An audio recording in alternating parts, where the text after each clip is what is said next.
All right, thank you for joining me. My name is Nathaniel J, and we are going to be reading today chapter 23 and the first half of chapter 24. So, without further ado, let's jump right into it. We left the village the next morning. For 3 days. The trail led through a rough mountainous country so sparsely populated that we were obliged to pitch our tents each night. No provisions had been taken along for this trip, yet when food was needed, it was there. No sooner were the arrangements made for a meal than an abundance of food was right at hand to be partaken of, and at no time did we see it all consumed, for there was always a little left over. The evening of the third day, we reached the head of a wide valley, through which valley we were to travel to reach the village of our destination. From this time on, our road led through a fertile, well populated valley. We had selected this village as our winter quarters for the reason that it was located in the very heart of the country where we were visiting, and we felt that it would give us the opportunity we desired to come in daily contact with the people for a longer period of time. A great many of the people we had met in the different places we had already visited lived in this village, and they had all extended cordial invitations to visit them.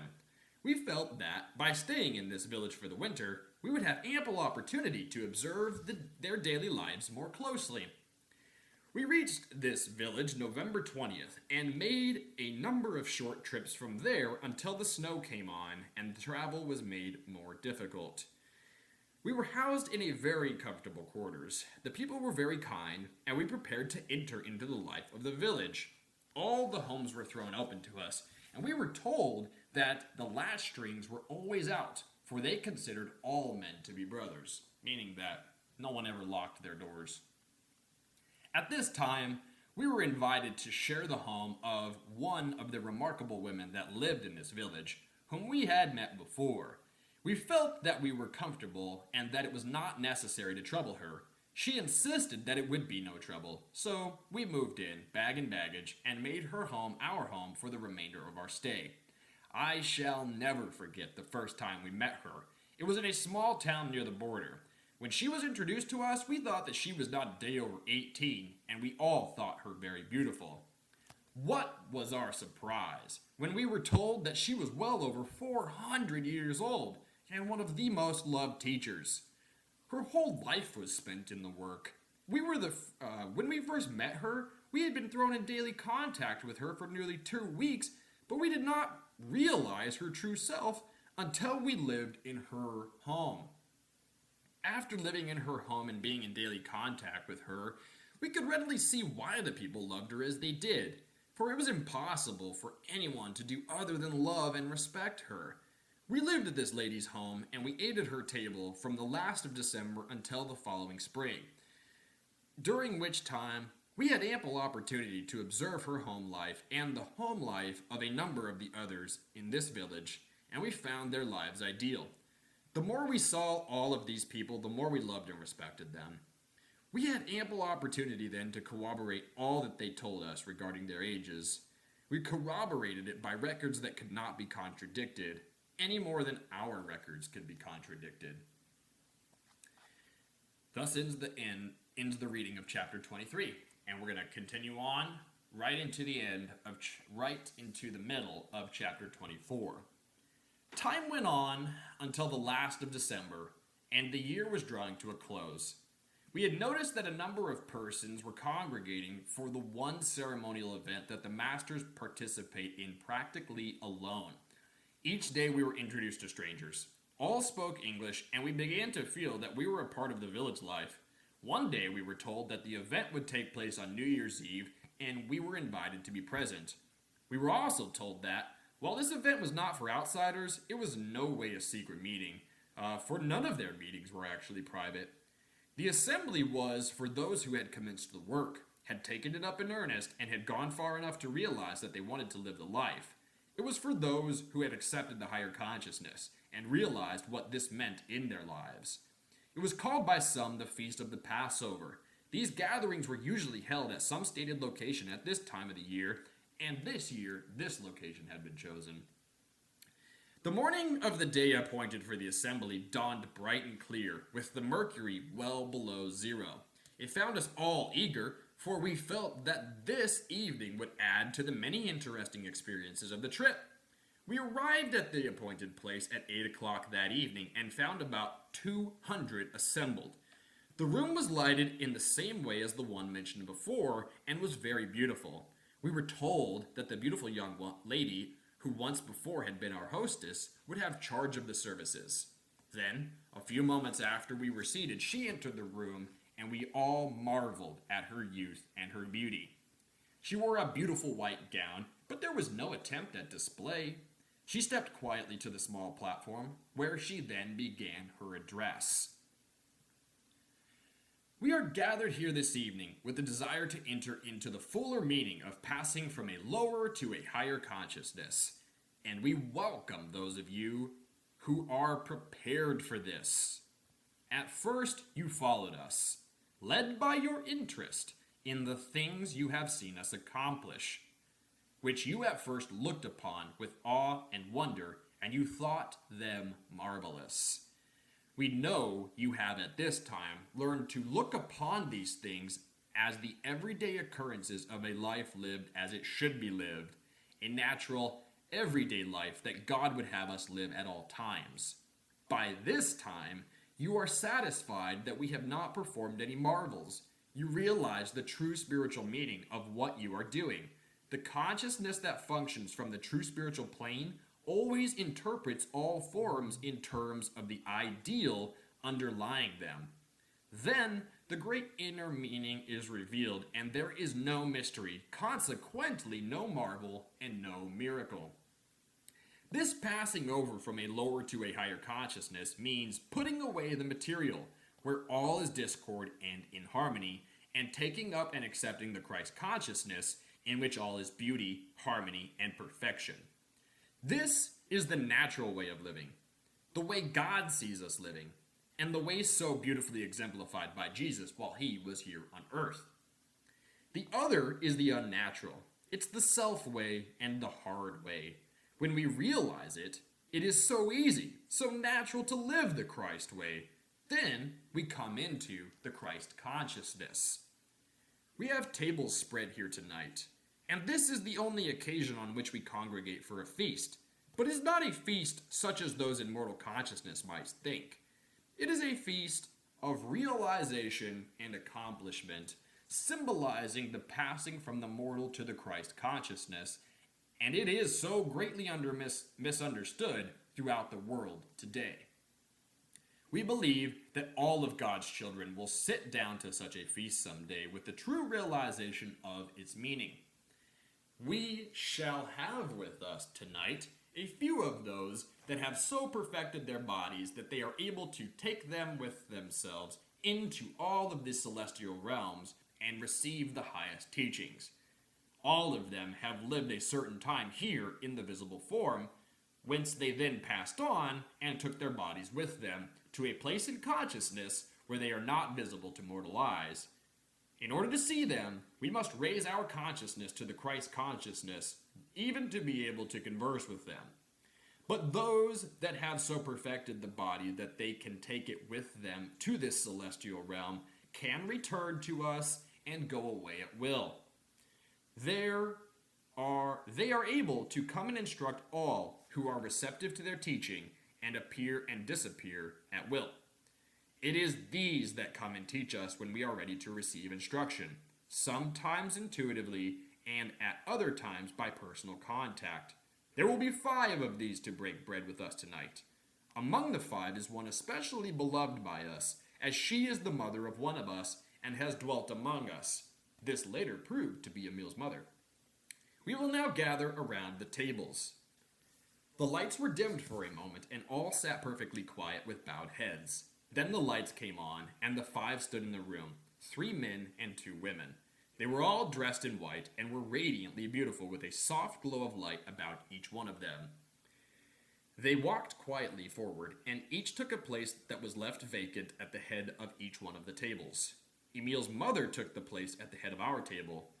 At her right was our chief, and at her left was Emil. After the 5 were seated, the edibles began to arrive. It was a simple meal of vegetables, bread, fruits, and nuts, but it was very palatable. The talks that followed were chiefly instructions to those who had assembled for the occasion. They were given in the native tongue and were translated by Jast. I will not include these talks, as the greater part has already been given. Emil's mother, the last speaker, used perfect English, and her voice was clear and concise. These were her words. Thus ends the reading of chapter 23 and the first part of chapter 24 of Life and Teaching of the Masters of the Far East. So I kind of left it there on a cliffhanger, and I wanted to really emphasize this kind of synchronicity that is taking place right now on planet Earth. And I'm in no way tooting my own horn, but I'm reading these books talking about gathering for the accepting of moving from a lower consciousness to a higher consciousness at the very same time when we actually have the opportunity to do it. And the opportunity has been afforded to us by the Wuhan virus. So, how synchronistic is it that we have this leisure time presented to us if you're one of the individuals who is working from home? And how opportunistic is it that we could use this time to make the Passover? Okay? I think by no means is this a coincidence that in all of the time that I have had available in my life to actually sit down and make these recordings every day, I am now doing it during this time when we are supposedly going to go through a global activation, raising of consciousness level event referred to as the Ascension. Now, the Ascension could, and I truly believe this, happen in stages, like stair steps, where first we get realizations about the actual history of humanity on planet Earth. One that's going to be very difficult to accept by many. Then, upon accepting that history, we'll be able to move into and whilst this information is disclosed, there will be major restructurings of society in a good way that doesn't result in massive suffering or pain. Now, there will be pain on the individual level, and there will be suffering on the individual level, and there will be people that, once the truth is fully disclosed, won't want to accept it. But nonetheless, there will also be the flip side of that coin for people who are already aware of what they believe to be the true history of humanity, for it's probably a lot more beautiful in some places and dark in other places than any of us who have researched these topics can truly actually wrap our heads around. Nonetheless, we'll have this awakening level event where we'll get this information download. Then, like I was talking about with the flip side of that coin, we'll have individuals who view it as a revelation, as a renaissance opportunity to just be joyful and expand their consciousness and follow their bliss without the doldrums and the kind of ball and chain of being made to work 9-to-5 jobs that we don't necessarily love in order to pay bills for things like energy, which is a universal principle and should already be made free. And the same thing with food and everything else of that nature. Now, until that time comes, personal disclaimer, I'm a capitalist, I do believe in a market economy, so if it takes a while for us to get to that place, then I'm going to continue to support market economy ideologies. Alright, that little side note aside, the next step through this ascension level event, which I think is going to take place over a 10-year time period from roughly 2020 to 2030, will be people accepting, becoming more loving, raising their consciousness, truly following their bliss, truly studying the classics, and I mean the spiritual classics, and the Enlightenment texts. And I believe that masters will be more present then in our lives, so to speak, because our consciousnesses will be higher, so we'll be able to more freely converse with them, and we'll get amazing teachings, and we'll make amazing advances in our own lives, and in our communities, and in the lives of others, and we'll make technological advances, and then it'll all culminate somewhere around 2030-ish with a global activation level event for those who have yet to have activated their light bodies, or rainbow bodies, or Christ consciousness, and then that will be assisted by the planetary alignment of events that will take place in our solar system, and then we will just go from there, and what happens after that, we can talk about at a later time. So yesterday, now that was a lot, and if you want to take a moment, stop the video here, let that sink in, or just be like, yeah, this guy's off his rocker. It really makes no difference to me. You can laugh, you can whatever, take it with a healthy dose of skepticism. That's great.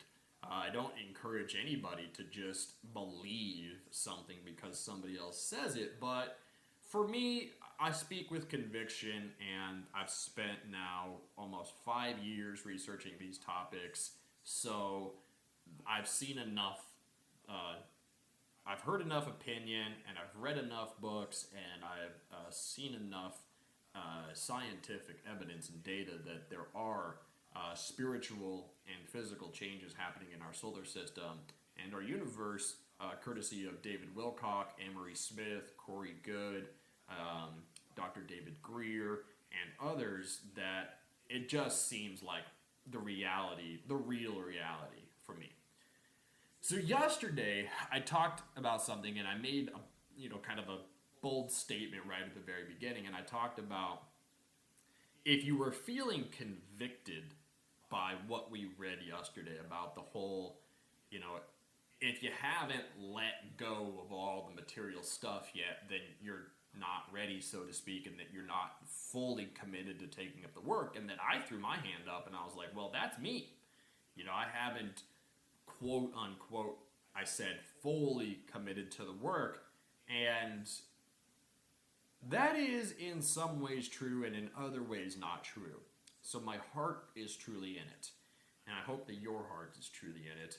And I said that I would speak about the pragmatic ways of living in the world after coming upon these realizations and your soul recognizing that this is the true form of bliss that there is to be pursued, and then lived out the embodiment of the Christ consciousness, which ultimately is the embodiment of your true identity. The Christ energy is not male or female, it just is. That's why it's always referred to as the I am presence, the I am, or consciousness, why Jesus said I am, why other angels and people in the Bible who have visited other prophets, who are you? And they would respond, I am. It's because it is just a singular identity.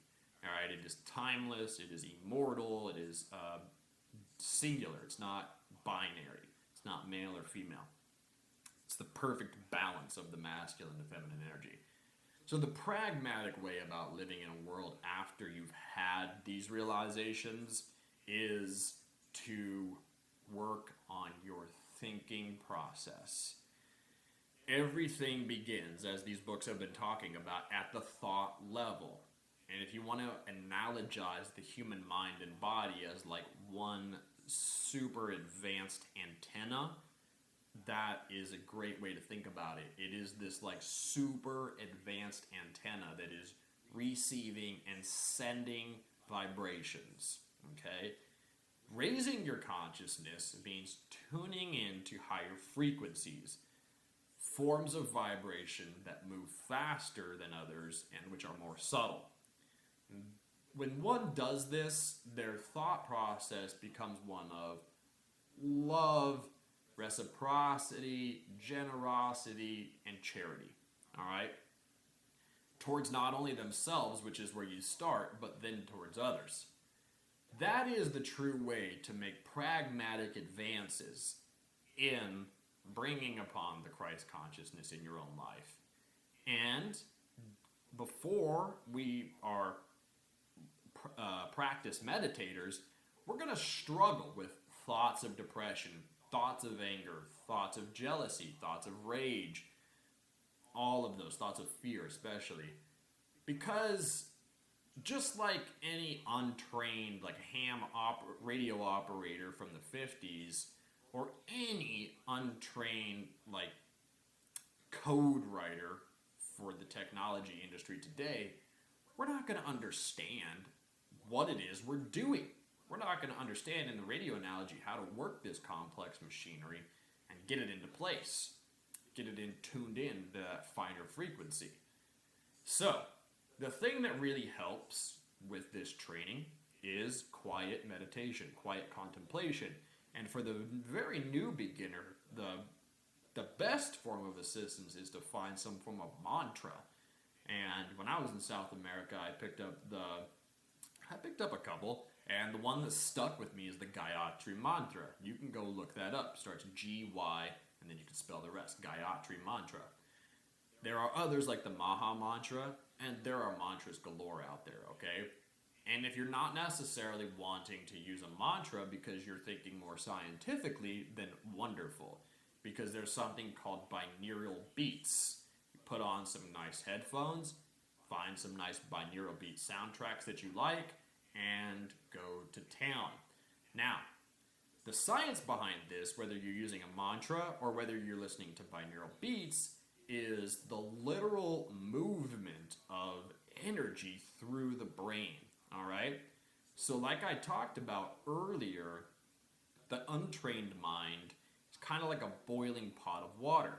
And each time a bubble rises to the surface and pops, that's like launching a rocket of desire or launching a thought into the universe, which the soul responds to. Everything you think, the soul responds to. That's why the masters talk about, if you want to bring forth the ideal, then focus on the ideal.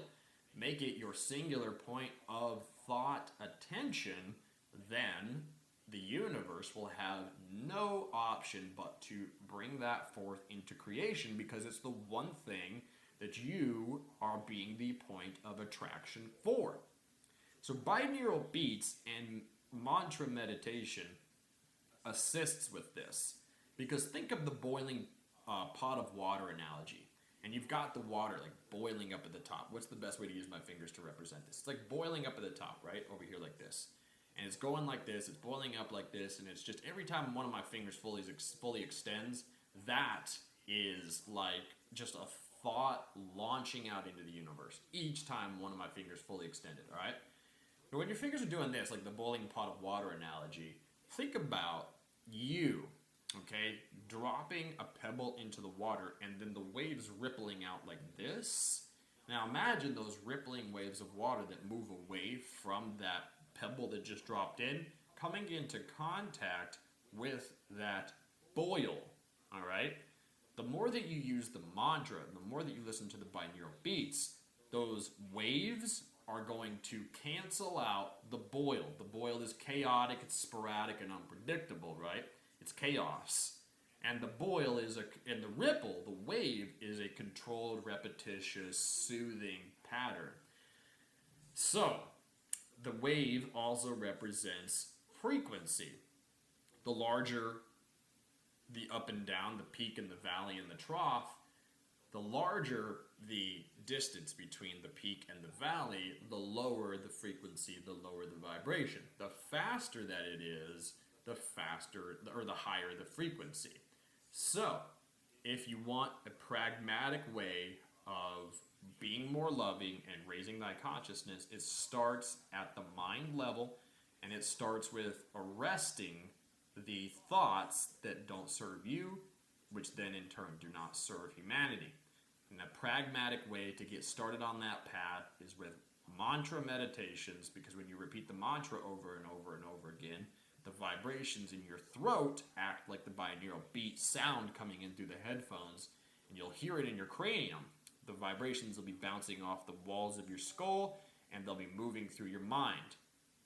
up and down, up and down, up and down, side to side, side to side. It doesn't matter how you want to perceive it, but that is what a mantra meditation looks like when you repeat it over and over and over again. Doing ohms does the same thing. If you want to meditate and use the ohm frequency, start with your mouth open, ohm for somewhere between 5 to 10 seconds, then close your lips around your teeth and put your tongue on the ridge of your upper palate and continue the ohm for another 10 to 15 seconds or however long. I sometimes do it for like 15, 20 seconds, it seems.